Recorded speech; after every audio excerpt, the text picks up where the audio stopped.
always feel like I'm in the twilight zone, and I always feel like somebody's watching me, and I have no privacy. Oh, I always feel like somebody's watching me. Tell me, is it just a dream? When I come home as Hey boxing fans, welcome to another edition of Boxing for Real. I'm your host, John Omega. Iron Truth with me as always. Okay, we're talking about Jorge Arce, and his last fight was a 4th round stoppage, brutal fight for his opponent. Not for him. He was flawless in performance. Dominated. Looked great doing it. Called out Vic Darchinyan. Called out everyone from like 115, 112, 118. He's ready for everyone. Definitely wanting to make a name for himself. Willing to fight anyone HBO wants him to, basically. Even called out Darchinyan in English. He's trying to learn English to impress the U.S. fans, I guess. And had Martin Castillo not lost his last fight, he would have been calling him out. That would have been a great Rest fight. assured, he had already been calling him out. Yeah. Had been mentioning fighting him at least. And also Fernando Montiel was there. He's dropping back down to 115 after he got robbed against Johnny Gonzalez at bantamweight. But anyway, another great fight. A lot of great fights out there for Arce, of course. Great divisions in those lower weight classes. So Absolutely. But anyway, on the undercard, Julio Cesar Chavez Jr., who was not shown, even though they said they were going to show him. They even had a commercial promoting the fact that they were going to show his fight. HBO pulled that fight off. And I want my money back for that full month, for the full year. Should be, yeah. At the last second, they pulled it off, unfortunately. Got a 4th round knockout over Shad Howard, who was a former Dimitri Salita opponent, and he took 6 rounds to beat him, but whatever. And you showed one live fight that went 4 rounds. You could have shown another. Yeah, and they took the show off about an hour early, too. So there was plenty of time. Absolutely no excuse once again. And that could have just as easily been, I mean, it wouldn't have been a main event anyhow, because the main event had happened. Yep, So exactly. anyhow. Just another bad move. So, also, we had in Germany, Arthur Abraham defending his IBF middleweight title against Edison Miranda. He got a 12-round, very controversial decision, it looks like. 5 points. 5 points were deducted from Miranda. That's usually a disqualification. IBF's even looking into it? Yep, they are looking into it. They're going to review it. Miranda broke Abraham's jaw. Now, we haven't seen the fight yet. We're waiting for you. So what's going on?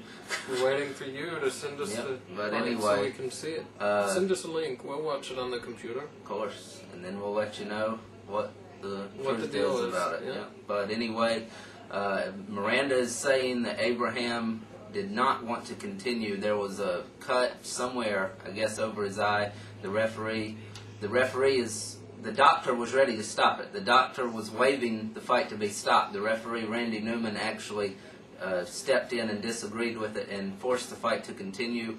Abraham apparently did not want to continue. I'm not sure what rules they were using, but under ABC rules, the doctor has the right to, and that's the final call usually. Usually the referee will not argue, actually. Now, I'm not sure, maybe they were under a system where only the referee can stop the fight, which, if the doctor is, like you were saying, and it was generally they go along with it. If you've seen Abraham's pictures after the fight, his jaw was about out to here. It was a brutal fight from the reports that we've read. And rematch is a must. Miranda seems to have probably got robbed, but we don't know that for sure, but that's what it sounded like, basically. They need a rematch? Yeah, definitely. Yeah, in neutral ground.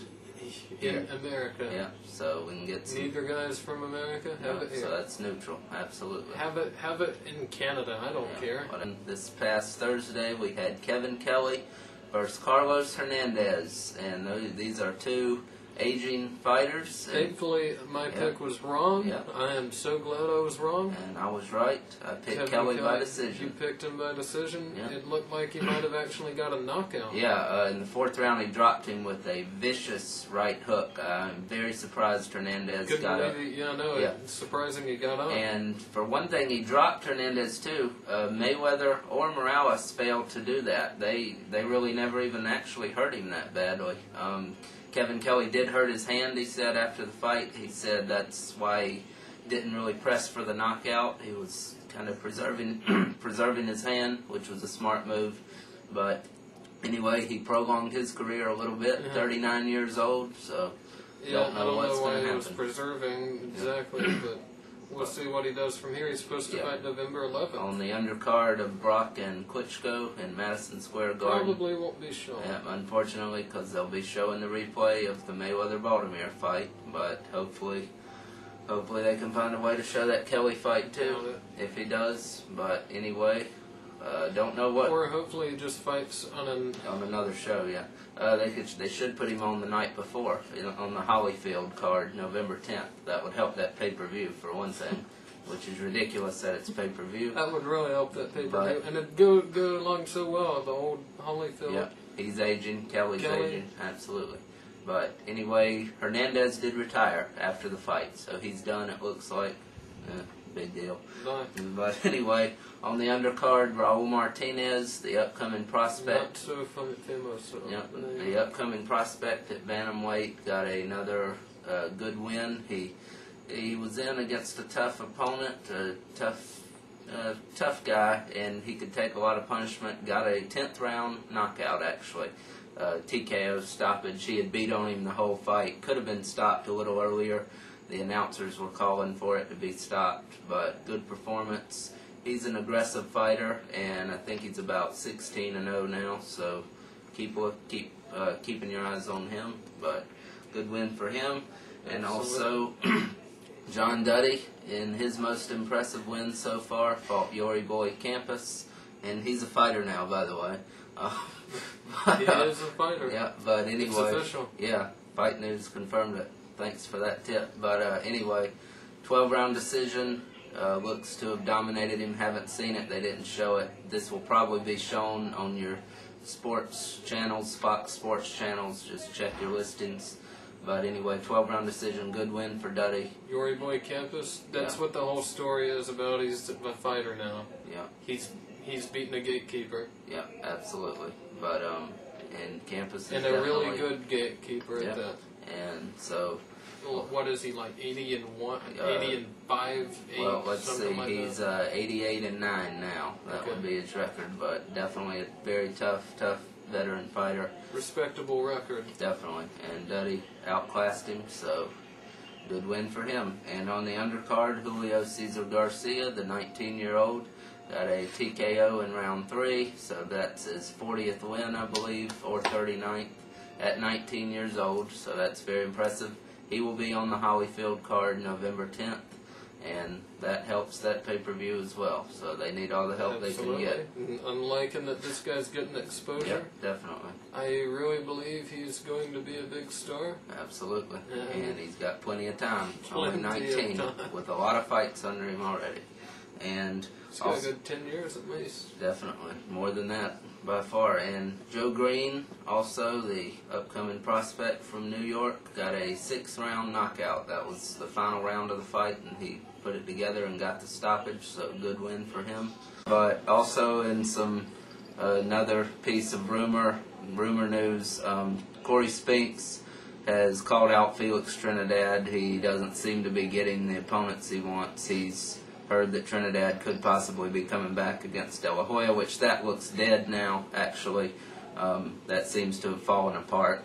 De La Hoya is only targeting Mayweather now for his last fight, which that's a good thing. But I kind of never thought much of the De La Hoya Trinidad thing because they've done this before. Yeah, so that's true. It wasn't anything. I was like, this is just them talking again. As far as Trinidad coming back for Spinks, I don't see that happening at all either. There's definitely not Spinks enough is money. too slick of an opponent, too dangerous of an opponent for Trinidad to try. Why even risk it for, like you were saying, the money? Yeah, absolutely. So that'd be a good fight. I'd love to see it. It'd be a tough style for Trinidad. Oh, absolutely. Why do that when you could fight Mayorga again? Yeah, make more money. Definitely. Or say even the same money for an much easier fight. Much easier fight. The guy will let you hit him. He'll ask you to hit him. And it's no brainer. Also, Manny Pacquiao signed with Golden Boy Promotions. It is official, a 7-fight deal, and they've signed him up. They were trying to keep it quiet for a week or two, but just didn't work. De La Hoya thought that would be somewhat of a distraction on Pacquiao as he prepares for the rubber match with Morales, which that could have been true, but now it's all out in the open. They have signed him, so good for them. Another great fighter going to Golden Boy. Absolutely. So very excited about that. Yeah, it's great news for boxing. And possibly they can force Juan Manuel Marquez into the rematch with Pacquiao now. And then kick him to the curb. Absolutely, where he belongs. But and Barrera, of course, too, with Golden Boy, so it'll be very easy to make all those fights. But they now, need to pretty keep much. Rafael Marquez. Yeah, they don't have him, actually. They just signed Juan Manuel. They got the raw end of the deal there. Absolutely, they did. But anyway, that's the case, so hopefully some big stuff coming for Manny Pacquiao. More big stuff. He's already been through big stuff. Yeah, it's not, but anyway. Who's he again? Yeah, I don't know. He had some fights, some journeyman. Yeah, but, nothing special. But also... Arce, the hit album, that's what he's known for. Definitely. Okay. And also, Showbox, November 3rd, Kendall Holt, the upcoming prospect, will be taking on Isaac, like Schwilo. I don't know how to say the name. The guy, the guy who beat Nate Campbell April 7th of this year. Thank you for watching. No secret, I changed the statement. The crowded pavement, look to the ring and music. It was Freddie versus Jason. Oh my goodness, Freddie stepped out, was on some shook shit. Creeping around the ring, sidestepping and walking crooked. Jason overlooked it and tried to grab him from the side. But you know how Freddie do, he's playing tricks with his mind. He appeared from behind and tried to hack him in the back. Jason snuffed him in his face and laid him flat out on the mat. The crowd was screaming. Freddie jumped up, his mouth was leaking, couldn't take the sight of bleeding. On his knees and started pleading. Jason started squeezing around his neck and gripped him tighter. Freddie even up the odds and made a tag to Michael Myers. Yo, they cheating. It's 2 against 1. The ref ain't see his sleeper hold around his neck. Michael Myers left Jason dreaming. Freddie couldn't wait to take him back to Crystal Lake, but his corrupted plans disrupted by a psycho Norman Bates with a shovel in his hands, going ready for work. Fucked up, Freddie and Mike, cause he wearing a skirt. But while they laughing, he started attacking and skull smashing. It couldn't last long cause Michael Myers' beard grabbed him. Freddie started slashing. It looked like Norm about to fall, so he brought the leprechaun in the ring, ready to brawl. Yo, this kid is raw, throwing his hands, using the ring. So Michael called his shorty up, Charles Lee Ray, to do his thing. Now it's really on. Chucky versus the leprechaun. They just circled in the ring, sizing up and bearing arms. Chucky tried advancing, and leprechaun he started prancing around the ring, sweet with his feet and taunt dancing.